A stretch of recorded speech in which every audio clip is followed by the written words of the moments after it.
It's another episode of Getting to Know Seahawks Twitter, and I have the very great pleasure of being joined by someone who once called me a wanker on my own radio station, the one and only Rob Staton of SeahawksDraftBlog.com. Rob, how you doing, buddy? I'm great, Paul. By the way, I cannot... That word in England, you could never say that on the radio. It would be an immediate sackable offense. You'd be fired. So I really like the fact that the American population are embracing the W word and are getting it out there, because I've got to say our swear words are better than yours. I agree. That's kind of like, globalization has not taken on, the business of swearing. So let's try and get some of these. We've got some great words in England and in Yorkshire that you guys don't use, and you're wasting your time. You need to get in there and get some of these words into the lexicon in America. We've no doubt bastardized your language quite a bit, and I would say that the word sack that you just used, for example, that is a much better word to use than firing somebody, and I wish that would go mainstream. Sadly, we use the word firing. Sack has a nice little extra gusto to it, and maybe it's because I'm a football fan. Yeah, it does. It does sound like you've been tackled for a 3-yard loss, but actually you have lost your career. So, but it is good. It's like you're sacked. That is just a good term. And one of the great chants that you would find at a British soccer game is when a manager or a coach is really struggling. All of the fans will go, "You're getting sacked in the morning," and point at the coach. And it's just great. It's a great word. I love it. And also, you guys are way better, I think, at enjoying the experience, the in-game experience of football games overseas. I feel I need to go to I really want to go to the Merseyside Derby. I picked Everton like an idiot because they had Tim Howard back in 2014, and I liked their colors, and I'm sticking with them, but that was a mistake. I should have talked to an expert before I jumped aboard that bandwagon. Well, yeah, I won't tell you the team that I grew up watching, in part because it would not be worth my life to reveal that to anybody. Okay. But Everton, let's just put it this way. There are 92 soccer teams who play professionally, and then you have some even leagues below that. And the teams in the region where I live, a season in the Premier League, even though they've got the size and the stature of, the Evertons, a season in the Premier League is something to be cherished because they've been bloody awful for a long, long time. So Everton are one of the better teams, I've got to say. The relegation system over there is very cool. And I'm going to try to dramatically transition this back to the NFL. There are times where I wish we had a relegation system in the NFL. I would say, though, that for the most part, the Seahawks are one of the teams that would be the furthest from ever being relegated, given what they have done over the past decade. I'm curious as to how you're viewing from afar the Seahawks Russell Wilson drama. And I saw that you put together a piece on your website about all the things that you've heard from Adam Schefter. I feel we need to put together some sort of dramatic evidence board like you see in those detective dramas where, okay, we got Mark Rogers on it, and I guess we'll put Carlos Dunlap on it now. Who else do we put on it? Colin Cowherd. We're going to put, I guess, Brandon Marshall on it too. And also you got to put Adam Schefter on it. So what do you think's happening? Because a lot of people, I think, because you heard from Brandon Marshall, like Neville Chamberlain, there's peace in our time. And you also have Carlos Dunlap saying, well, Russ told me this, so it must be true. But you're a little skeptical on that front. The Brandon Marshall Neville Chamberlain comparison is one of the funniest things I've heard in a long time. I appreciate that.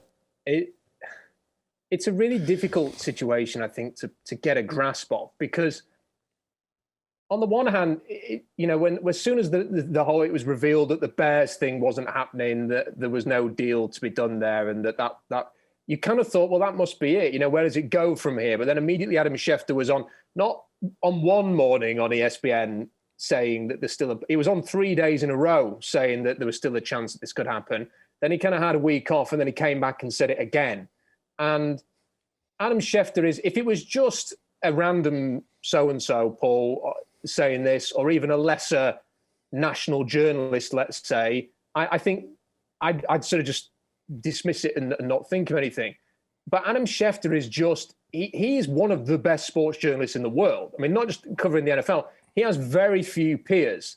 And I don't think he's got anything to gain from talking about this, because if this doesn't happen, and I think it's certainly trending that it's not going to happen at this point, if it doesn't happen, then he's just going to look a bit silly, really, for talking about it as much as he did, which means that somebody somewhere must be giving him some intel to say, listen, Adam, you don't want to play this down. There's still a legitimate chance for this. And that's just the only thing that gives me pause. Why would Schefter be talking about this as much as he is if there was absolutely zero chance of this happening? Because if there was zero chance, I'm pretty sure that Schefter, of all people, would have heard there was zero chance and would be reporting that.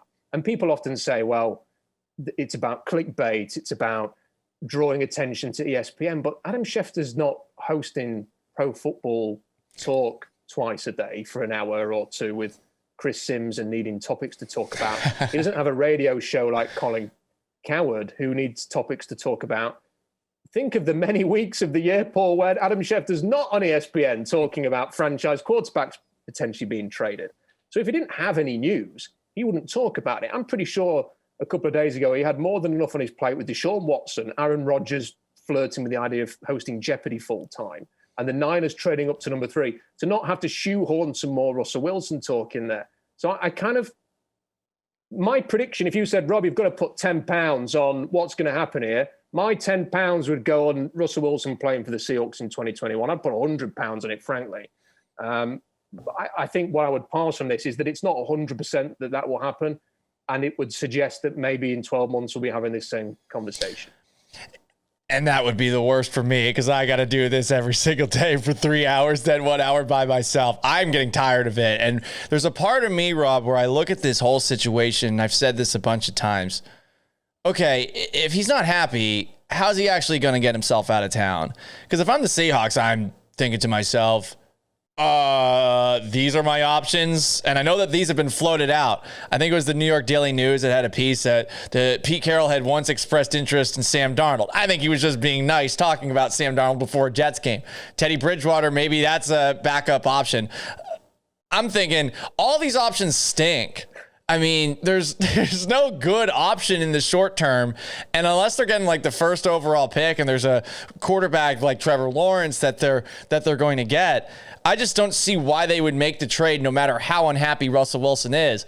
And I think I would call Russell Wilson on his bluff. Hey, if you don't want to play for us, then don't play. See how your legacy does at age 32, 33 if you're sitting on the sidelines not playing.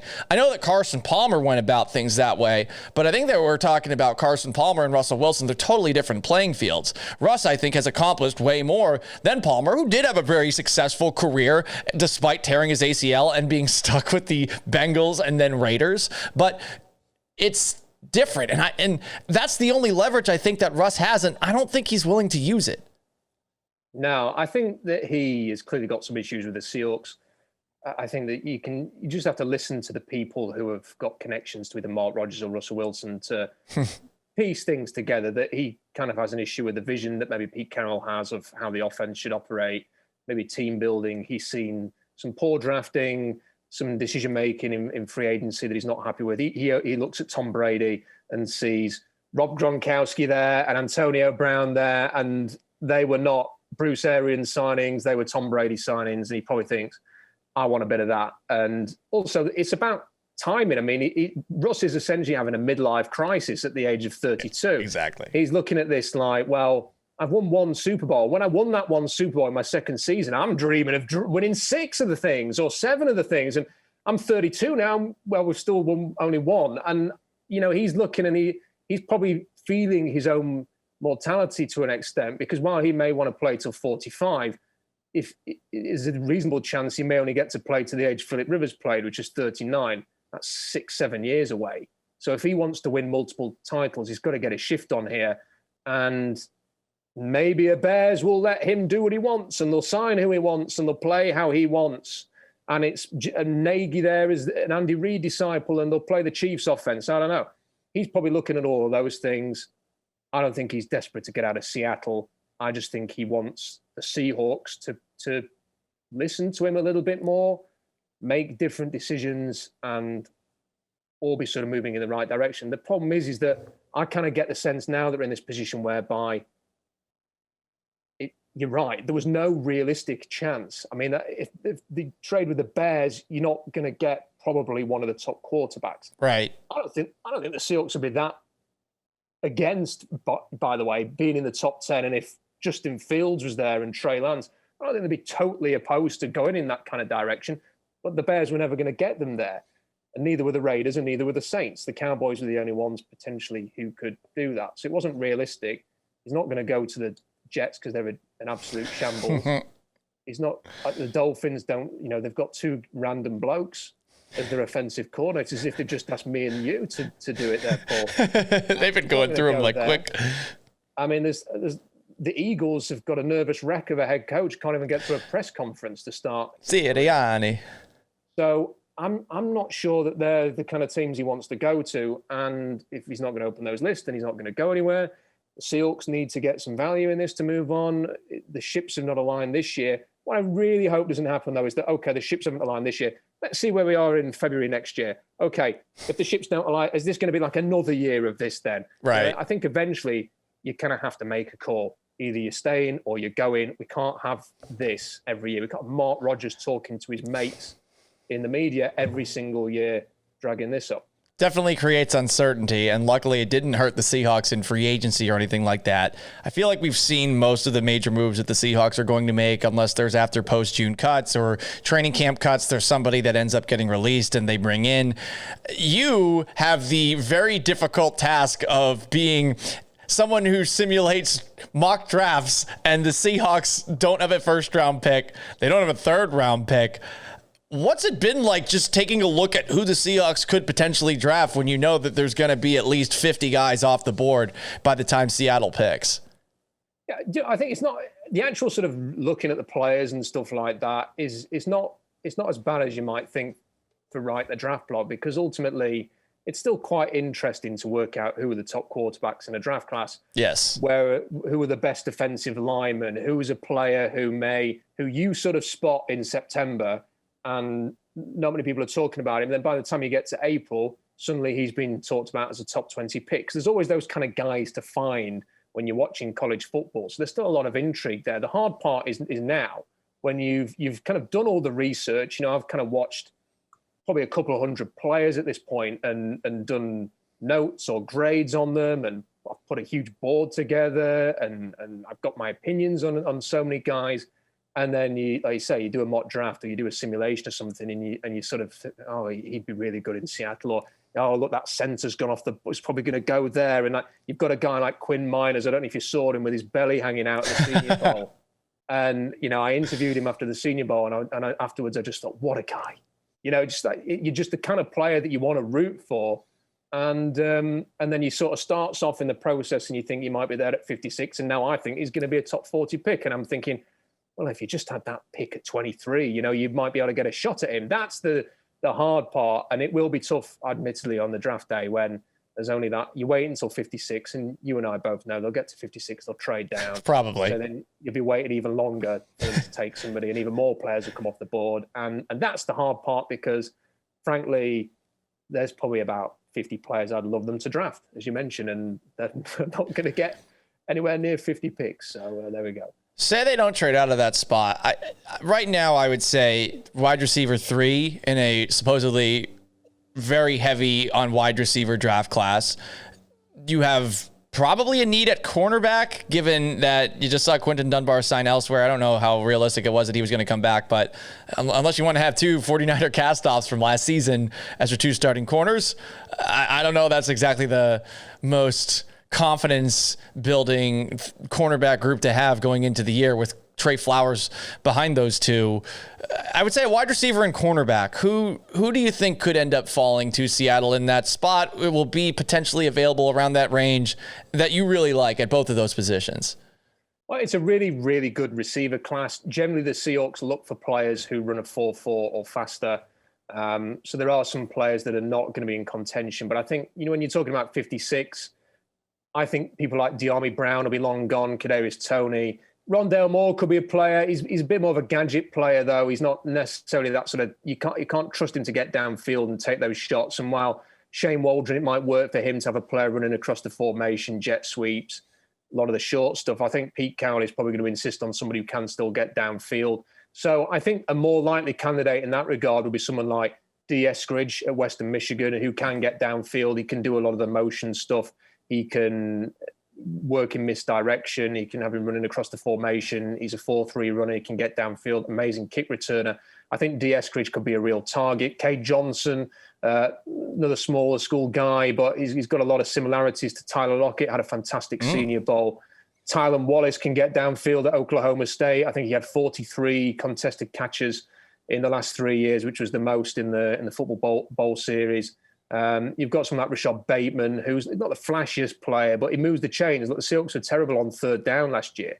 He's somebody who can get the chains moving and can be a possible option there. And a couple of other names, Shai Smith, has got some toughness about him, dynamism, and Anthony Schwartz, who's like that 4-2 track runner. Oof. Again, very good in motion, gets around the formation, gets downfield. Don't think the quarterback situation helped him at Auburn. I think he might be a better pro than he was at college. And then if you're looking at cornerbacks, you've got to look for those longer guys. I'm not sure. They've never taken a cornerback earlier than the late third round. So whether they do that at 56 or even after a small trade down, it might be sort of fourth round. Or if they trade down and get more stock, they might look at fifth round for that kind of position. But some of the guys who might be there at 56, you're looking at Benjamin St-Juste from Minnesota, who's the typical Seahawks cornerback, very agile, very long, competes for the ball in the air, pass breakups galore, tackles well. Robert Rochelle from Central Arkansas has got everything that they look for in terms of length and size and speed. So they are a couple of names, really, that I think in that kind of range you could look at. Okay, I like that. That's a lot of names, and I'm going to have to take a look at a couple of them, and hopefully, again, the Seahawks actually are picking there, so they maybe have a shot at getting some of those guys. The most interesting part of the draft, I think, as you mentioned, is what's going to happen with this quarterback class, because it feels like there are 5 guys that maybe could go, I don't know, in the top 10.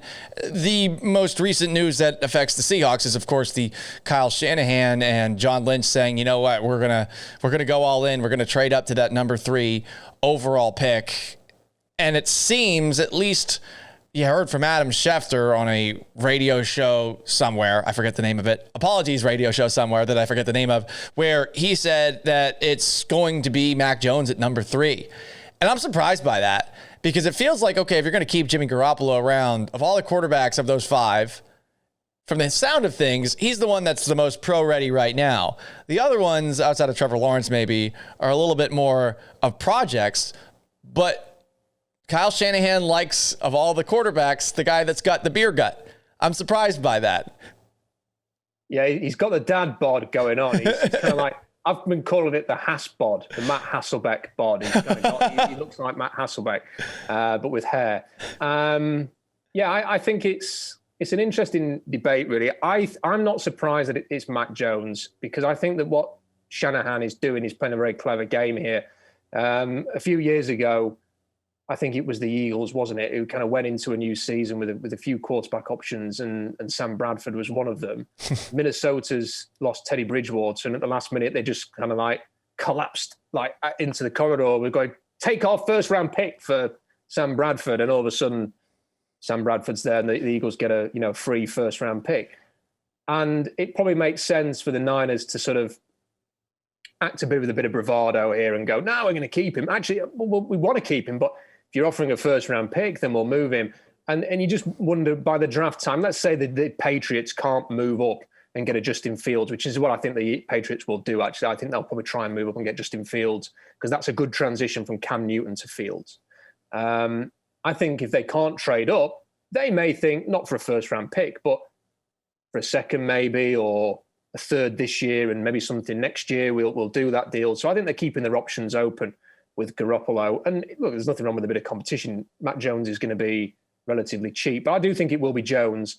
If you look at the quarterbacks that Shanahan's had success with, it's Kirk Cousins, it's Matt Ryan, it's Matt Schaub, it's those kind of players. Jimmy Garoppolo's another one.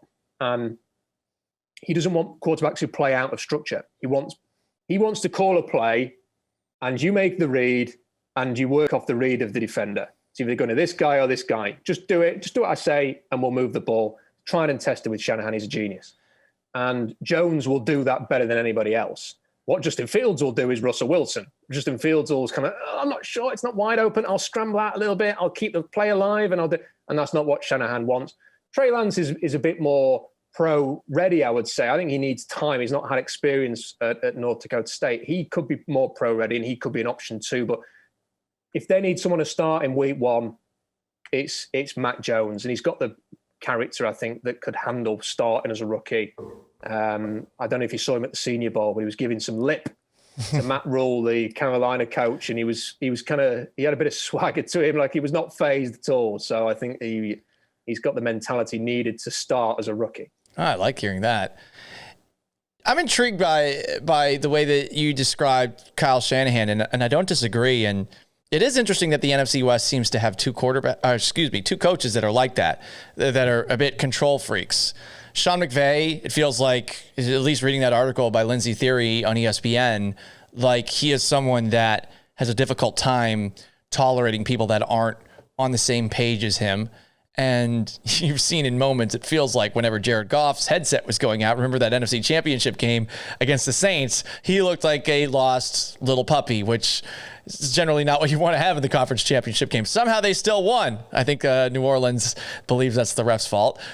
Maybe it's Drew Brees' fault in that game. But also, and then you mentioned with the 49ers that in Kyle Shanahan, he would want a guy that fits into that box. And you're right. I mean, all those guys are just about the same. I think Jimmy Garoppolo's a little more mobile, but yeah, it's strange that he would think to himself, I've had all of these guys.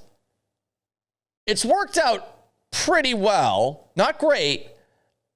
I want to still have someone that's in that box. Like maybe you would learn after all this time. No, this is where we change things up. We go after the guy who's got that Russell Wilson improvisation ability. Well, what I'd say is when he had Matt Ryan in 2016, Matt Ryan won the MVP, right, and the Atlanta Falcons were practically unstoppable that year. And it was only the stupidest, stupid from the Falcons' point of view, obviously very... I enjoyed it. Remarkable comeback from the Patriots to come back from 28-3. But, the Falcons should have won that game. Yep. And... he had that experience. And then when Jimmy Garoppolo was healthy the season before last, again, they should have won that Super Bowl as well. They had like a sizable lead in the fourth quarter. I don't know why they didn't run the football more in that game. I'm still frustrated with that. I felt like they had that game in the bag, and then all of a sudden they decided, hey, we're going to get back to throwing the football. And it was like, you guys are running at will. What are you guys doing? But that's twice now in Super Bowls that those issues have taken place. But ultimately, he may well think, if I'm sort of Kyle Shanahan sat at home and I'm thinking, right, this is the first day of the off season. What do I need? What's going to get me to sort of that place again and get it right this time? And he will have a kind of quarterback in his mind. And his system, in fairness to him, there are some teams that rely on talent maybe more than scheme, and there are some that rely on scheme maybe more than talent. And I think Shanahan and his offense, it's always been about, has he got the players that can do what he wants, as opposed to it helps when you've got obviously Kittle and players like that and Deebo Samuel, but they always just plug, like the thing with the Niners that I always find incredible and with Shanahan is their running back gets injured and is out for 6 weeks, and the next guy comes in and runs for 150 yards next week. And when the Seahawks have the same problem, it's like, well, we'll give DJ Dallas a go, and then, we'll give Alex Collins a call, see what he's up to, and then, Bo Scarborough, are you okay? You're on the couch watching Game of Thrones? Okay, we'll just come and, play for us this week anyway. And with the Niners, it's just like, we've got this random guy that we just undrafted, whatever last season. He's going to come in and lead the rushing attack and get you a fantasy title this season. And he just does that. He plugs these guys in. His schemes are great. And, I think he's a terrific coach. I wish that he and Sean McVay were not in the NFC West, frankly. And I do. A lot of people were sort of saying, I hope it is Matt Jones because that will help the Seahawks. And I'm thinking, do you know what? I think if you get somebody who works in his scheme and it clicks, I wouldn't want to be playing the 2016 Falcons twice a season and having to compete with them. I'm with you on that front. Kyle Shanahan's going to get the most out of whoever he takes in. And I just go back to, you mentioned Matt Schaub earlier. I remember my first job in Houston. I moved there in 2011, and people were having, that was when the, is this quarterback elite conversation was everywhere. It was the worst. But Matt Schaub was a part of that. Like, oh, is Matt Schaub elite? Ugh. And Schaub in 2009, I mean, he led the league in passing, and that was with Kyle Shanahan in the mix there. And it's incredible that what he was able to do with it. So, yeah, I think he's going to maximize whatever ability. There's something you mentioned along the way in that past answer. Scheme versus talent. The Seahawks are probably more talent than scheme, wouldn't you say? I don't think there's any probably about that. That's an absolute cast iron fact that it is. I don't think you could ever accuse the Seahawks being a fine details team. You know, when they won the thing, I mean, like when they won the Super Bowl in 2013, how many crazy, stupid games did they have where they nearly blew? Like, think about that Rams game on Monday Night Football when they needed that, you know, late goal line stand. I can't remember who was playing quarterback for the Rams that day. It was like some random dude who was like, again, it was just like, we need a quarterback. Anybody done it before? You know, you'll do. Like, come out and play. And then they nearly won. They nearly beat the Legion of Boom and Marshawn and Russell. And, you know, they had plenty of games like that. And it was the talent. And since that talent has eroded and hasn't necessarily been replaced, it's been a lot of reliance on a superstar quarterback and a couple of other players, your Bobby Wagners, to really help the Seahawks maintain a level of consistency. And a lot of people go, well, if you win 10 games every year, you're doing something right. I'm thinking, yeah, you know what? If Russell Wilson can probably account for a large portion of those games, because without Russell Wilson, I know he didn't have the best second half of last season, but every other year, the Seahawks are like guaranteed 10 wins because of Wilson. And without him, they'd be guaranteed probably top 5 picks. So that's they've not been built particularly well since 2017, and they're not a strong team without Russell Wilson. There's no denying that they have struggled over the last couple of years to build a roster, and I'm with you too on that front. I mean, Russell Wilson does make up for a lot of deficiencies. That said, I do think in the last 2 seasons there have been some strides forward and that they've gotten a little bit better with the roster building. A little bit, not probably enough. And I know we take a look at that Jamal Adams trade, and that's one that's going to hurt you in just this year's draft. Where's that first-round talent that you're going to bring aboard?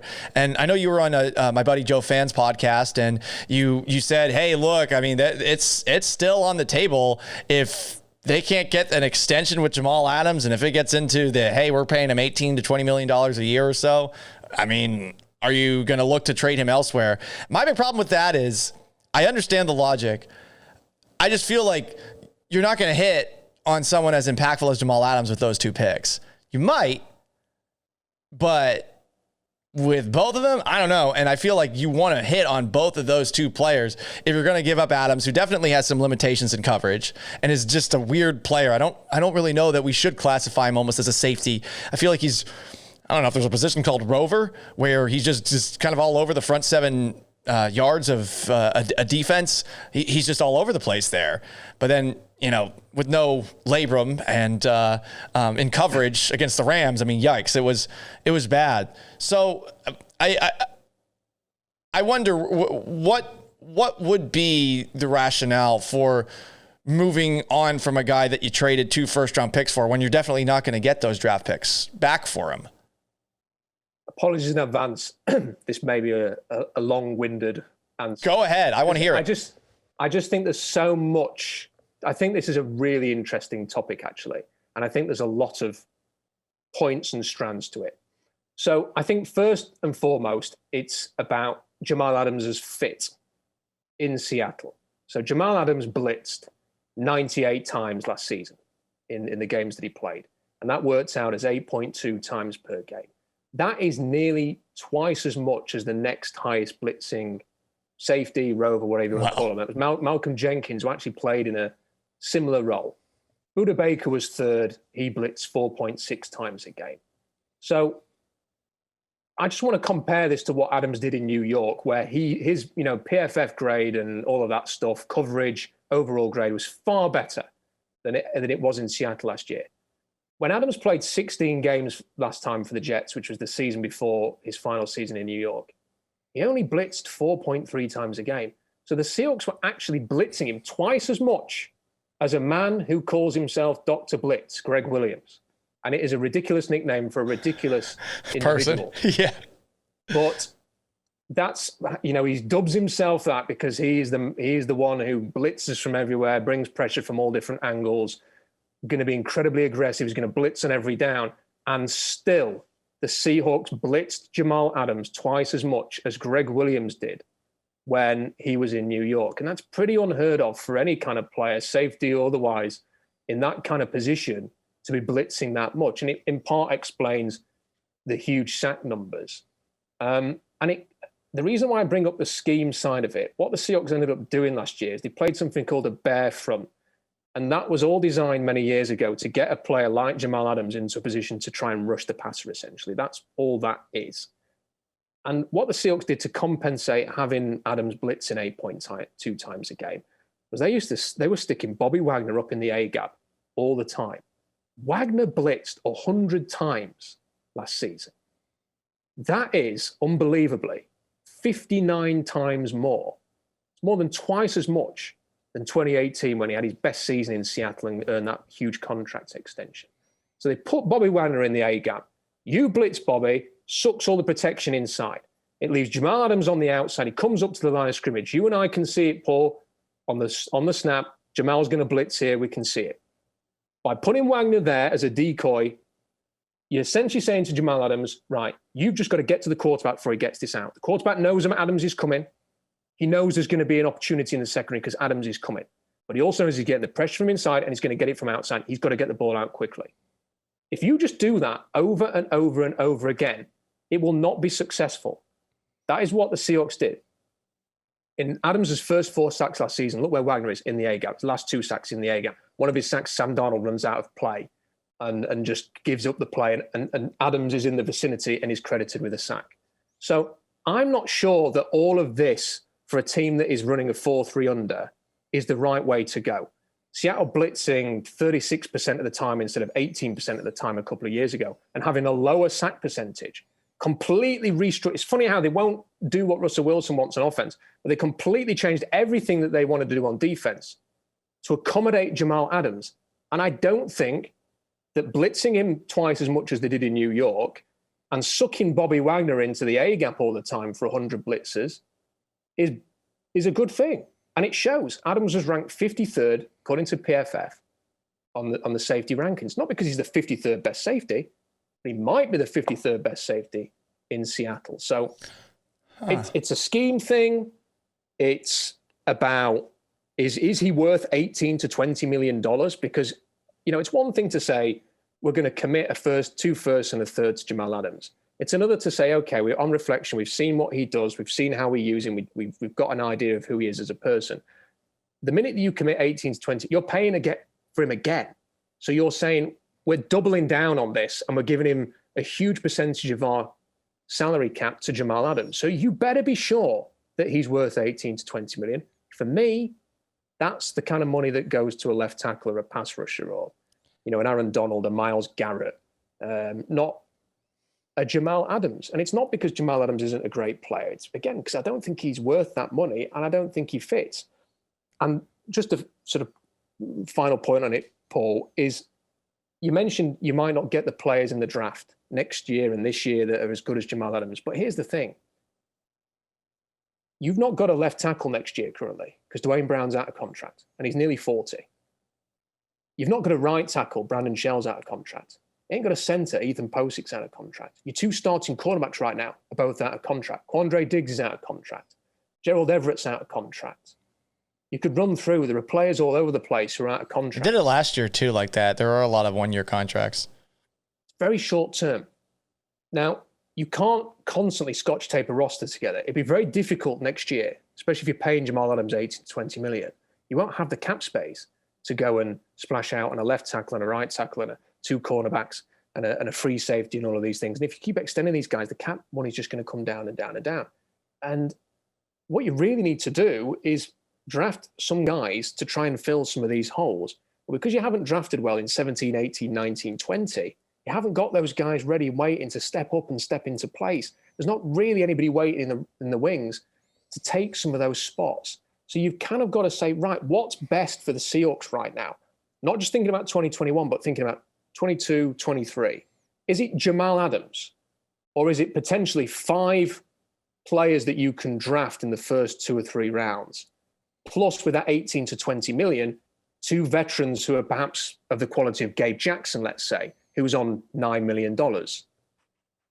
That's a debate that is worth having, I think, because it's very easy to say Jamal Adams is so good, I cannot imagine not having him. It has to be him. But there has to be some portion of the debate say for, yes, but is one Jamal Adams worth 7, 8 players to the Seahawks when you don't have answers to a lot of problems around the corner? I think you laid that out really well. And I think combining the idea of fit and contract is a really good counter to Jamal Adams' obvious ability. I don't want to put you on this spot because I figured that over the course of last year, things changed as the pass rush added Carlos Dunlap to it. And I don't know if the blitz rates changed for both Jamal and for Bobby lining up in the A gap over that final 8-game stretch. But also what you laid out kind of gives a reason as to why maybe Bobby Wagner, I didn't think had the best season. I know he was a first-team All-Pro. I thought he had a lot of tackles, and that's important. But I don't think he's still having the same kind of an impact that we obviously saw out of Devin White in the Super Bowl. So I guess my question is, and not to put you on the spot, but did that change when Carlos Dunlap came into the mix, in your opinion? They still use Bobby Wagner in the same way. It's funny, when the whole Sam Darnold thing was doing the rounds, I thought, well, do you know what? Just in case, I'll go and watch the All-22, which is on Game Pass, to watch Sam Darnold play the Seahawks and see what I can get from that. And it was very interesting to see exactly the same thing in that game. That was week 14. Wagner up in the A gap, Jamal Adams blitzing from his position. It's also very interesting to see that the first thing the Jets did in that game was throw a pass. That might be because it was his old team, threw a pass straight in the direction of where Jamal Adams was. And that was also one of the games where he dropped one of the easiest interceptions you will ever see. Oh, yeah. But here's the thing. So the blitz percentage for Jamal Adams did come down later in the season. I've got a theory that that's because the opponents the Seahawks were playing were the winless Jets. Well, they were winless when they played Seattle. Washington football team, who had Dwayne Haskins playing, was their third string quarterback. They played a really beat up San Francisco 49ers team in week 17. They played, let's just say, some favorable matchups. Oh, no doubt. I mean, there's a reason I'm skeptical of the defense going into next year. Yeah. It's because they played against schlubs at quarterback. Not to be mean, but like Jared Goff's probably the best quarterback of all those guys you went up against. And even Kyler Murray, that wasn't the Kyler Murray you played in the first game. That guy was banged up. He had the shoulder injury. Here's a good example for you, though. I was watching that Jets game. There's a moment in the first half where it was right at the end of the half, and the Jets, I don't know if you remember it, the Jets got into field goal range with about 20 seconds to go, and they moved it right down the field from like 25 right into field goal range. The field goal kicker missed it. And the reason they got into field goal range was there was a play where Jamal Adams had no idea where he's supposed to be. And he was sort of roaming around, getting into position to rush. Bobby Wagner turns around and he sees Braxton Berrios uncovered. No one's marking him. And he's looking around, and this is right before the snap. And Bobby Wagner's panicking because he can sense what's going to happen here. And he's looking around, and he starts shouting at Quandre Diggs behind him, watch him, watch him, watch him. And then Sam Darnold snaps it, and Braxton Berrios just runs right into the space where Jamal Adams is supposed to be. He dumps it down. Berrios takes it off for a huge gain, and it puts it into field goal range. Now, you would say, well, the Seahawks won the game 43. You missed the field goal. It doesn't matter. But, it's that kind of moment that happens maybe in like a Rams game in the playoffs, for example, or if you're playing the Packers, Aaron Rodgers is going to see that every single time. Ugh. And this is the issue because you've changed the defense so much, and you have this player in this like bare front system whose now main responsibility is to get after it, to play downfield. But you're not taking him and then putting another strong safety back there. You kind of still have him in that halfway house. And then Quandre Diggs is on an island as the free safety. I don't think Quandre Diggs had his best year overall. He had a few picks at the end of the year. Wasn't like it was in 19, right? No, I think he struggled a bit because all of a sudden you're saying to him, right, you've got to cover a lot of space here, Quandre, because Jamal's going to be up at the front and we may ask him to blitz. I think that the extra aggressiveness of him blitzing so much, like I say, it was Jamal. Here's the thing: you asked, is he blitzing as much? By about when he was coming back, he was blitzing 10 times a game. By the end of the season, it had gone down to 8. So it had regressed slightly. Okay. But at one point, he was blitzing 10 times a game. That's nuts. In that, it's an incredible amount. And my sort of feeling on it, the whole thing, Paul, is simply, it's nothing against Jamal Adams. I think that he'd be amazing with any of the Belichick tree coaches who love these hybrid safety guys, the Patrick Chung type player who you can move around and you can use. I think if he was in Miami or New England or with the Giants, he would be a perfect fit for those defenses. But the Seahawks are a 4-3 under, coached by a 4-3 under coach with his protege, Ken Norton, as the defensive coordinator. They're also not the most creative guys in the world. And they're adjusting and trying to do this, and it's a bit predictable the way he blitzes. And for me, I'd like to see the Seahawks, now that they've got a pass rush and a defensive line that you could at least have some confidence in, because they've paid some guys to stay this year. Rush with 4, fly to the ball in the second level, classic Seahawks 4-3 under football. And I'm content to see if Marquise Blair, who they took in the second round, no one made them do that. They took him in the second round before DK Metcalf, and they never gave him a chance. I'd be content to see him back there, get what you can, get back in the draft, get a couple of guys who maybe get a left tackle of the future, which you can get in this draft class.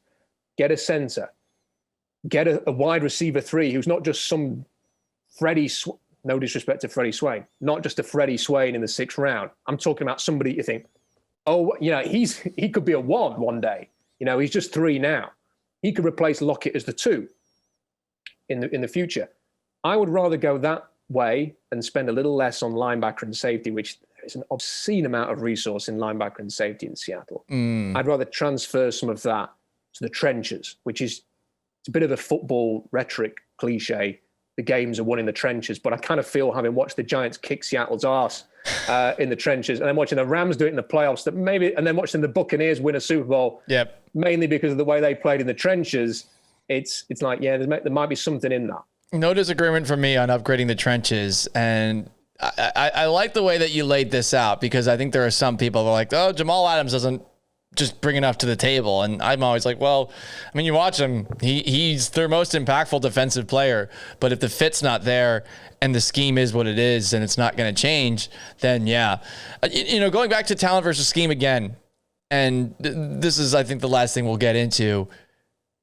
When they added Shane Waldron, I mean, I don't know how Russ 100% feels about it. He's obviously going to say all the right things publicly. I don't know how he feels about the end of times with Brian Schottenheimer, right? I do think that while Russell struggled down the stretch, the offensive line had some injuries. The real what the heck was from an offense that couldn't figure out how to throw over the middle or over the intermediate. And I don't think that's even all on Russ. It was just Brian Schottenheimer's offense is like designed to run the ball and throw it deep. And my hope is that Shane Waldron is going to bring something new to it, where they at least have a little more scheme on offense, because it does feel at times like that offense that they were running is something that you would run if you're playing a game of Madden, where you're just going to run 3 verts, 4 verticals all game long and just run around with your mobile quarterback. Exactly. I mean, how many did you not feel like watching the end of the season? Like, oh God, this is happening again. Like it was just like every game they couldn't convert third downs. It was, well, if the deep shot's not there, it's like as soon as a team plays 2 safeties deep, it's like, well, that's the offense done for the day. Yeah. Let's hope that the defense can do something to bail them out. How they were unable to adjust to that boggles my mind. Like I don't usually swear on this, but I think it was that's how bad it was. I mean, it was every game. It was the same thing over and over again. And yet, here we are, Here we are talking about, hopefully, an offensive coordinator that, because he was with Sean McVay, is going to be able to take this in a different direction, and because he was in New England for a little bit. Well, you know what? Joe Fan asked a question after the Washington game, and he was quite right to ask it. And he was like, it was something that I'm paraphrasing. What's the issue? Why did the offense kind of like just stop in the second half? And why is your third down so poor? And Pete looked at him like he'd asked him for his bank details. Like it was as if it was the most ridiculous question ever, and was like, well, you can worry about that. It's fine. I'm not worried about that. He calls me a worrier all the time when we have him on Monday. He's like, oh, Paul, you're worrying again. And I'm like, yeah, I am. Yeah.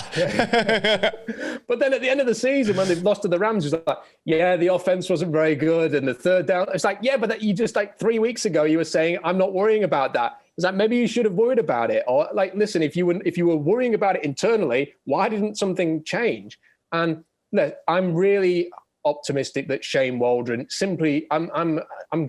I'm all in on he's a Sean McVay guy, so I'm going to give him a chance. And let's hope he's less like the Bengals head coach and more like, Matt LaFleur or somebody like that, who can really get this going. I'm optimistic that he will work out. I'm excited, Paul, to see what he's going to be able to bring. I just hope that Shane Waldron is allowed to get on with the job and that it's not like, well, here's the game plan for this week, Pete. And Pete goes, well, could you just throw an extra vertical route in here? And could you just, run this play instead? And like, no, just let Shane Waldron get on with it. You've brought him in. Let him and Russ delegate. The best leaders delegate. Let them get on with it. Let them run the offense. Let's give that a try. Because what happened at the end of last season was not good. And it cost you in the end. So let's try and have 16, 17 games of high-octane, aggressive, impressive offensive football instead of 6. We talked about Game of Thrones before we started this thing. Is Pete Carroll Ned Stark? Well, if he's Ned Stark, then who's going to jump in and in an alternate universe where he survived, of course. Yeah, the universe where he actually did what he needed to do, where he took out Cersei right away in that spot. Yeah, I mean, maybe he is. I don't know. It's quite interesting. You could probably find various characters in the series who could fit various individuals within Seattle. Someone was saying that Schefter's kind of like Littlefinger on my blog a few days ago. He's kind of like spreading his little. Who's he working for? Though? What advantage is he getting out of saying this all the time? I thought it was quite a good comparison. So listen. I think Pete he's always going to be a Seahawks legend, but he's in danger of.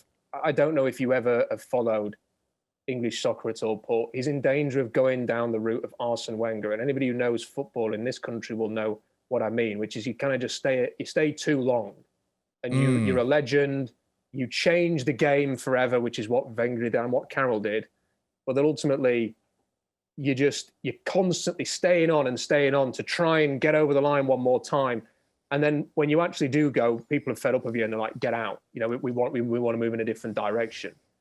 I hope that that's not going to be the case with Pete Carroll. But I think that if you could do anything, I would hope that he would. He won't do this because he didn't even ring Nick Saban before drafting James Carpenter. But I would ring Saban and go, how have you done this? Because Saban a few years ago just went, I am not going to interfere with the offense anymore. I'm going to appoint top tier offensive coordinators and I'm going to go, you get on with it. I'll coach defense. And Alabama, I think they've done okay over the last few years. Yeah, they've been okay. So, if Pete could maybe just do that and say, listen, it's great having a complete circle and a vision and all that. But maybe it's time to trust the guys that you've appointed to run the offense. I've got Schefter as Littlefinger stuck in my head. I'm just thinking about the 49ers. The 49ers left Mac Jones since he was a boy. I mean, I'm trying to do a little finger there. That was pretty bad. It was good. Don't do yourself down. It was pretty good. I appreciate that. Sometimes with these voices, you got to work into character. And most people tell me on my show, Paul, stop doing the voices. And I'm like, but they're in my head. I can't. One last question. And this is what we give to everybody who joins Getting to Know Seahawks Twitter. How would you describe the experience that is Seahawks Twitter in just one word? Oh, that's the experience of Seahawks Twitter in one word.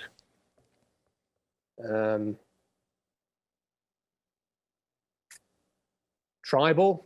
I think. I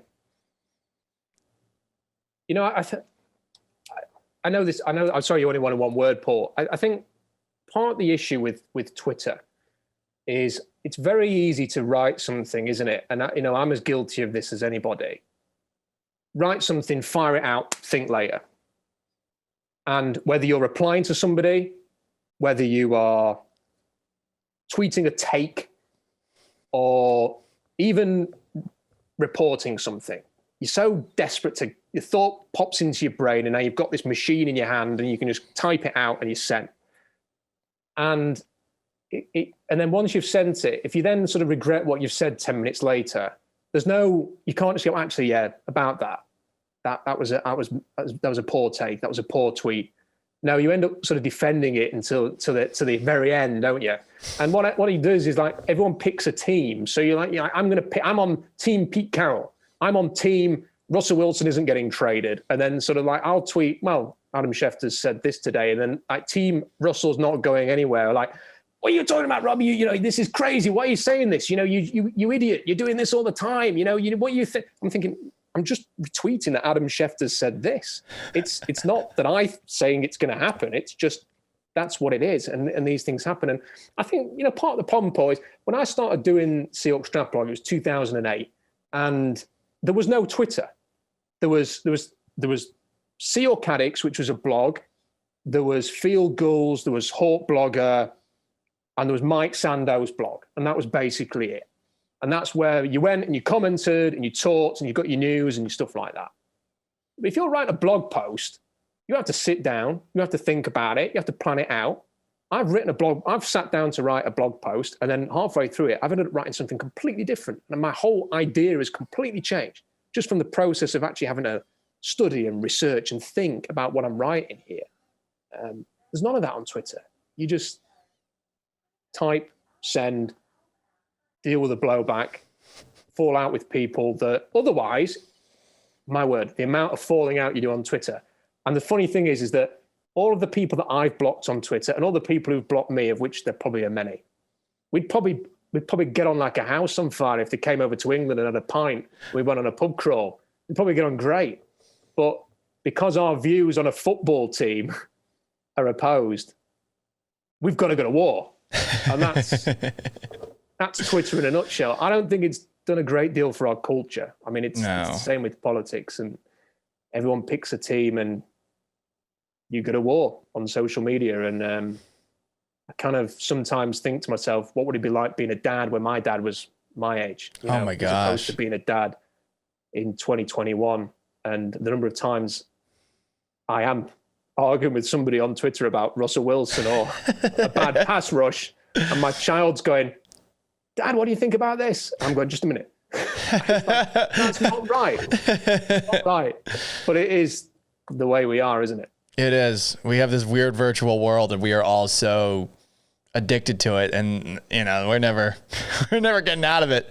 It's crazy how we've dove into it head first, and I don't think any of us ever really thought twice about it. But now, I mean, the reliance that we have on all of it, it's a tad depressing, and that's how a big behemoth like Amazon down the street, making sure my Alexa doesn't hear me, take me out when they overtake everyone. I mean, when they give everyone what they want. Rob, this is a pleasure. We got to do this again. I could talk forever and ever with you. And make sure you're checking out Rob Staton stuff at SeahawksDraftBlog.com. Rob, thank you so much, man. Thanks, Paul. Really enjoyed it.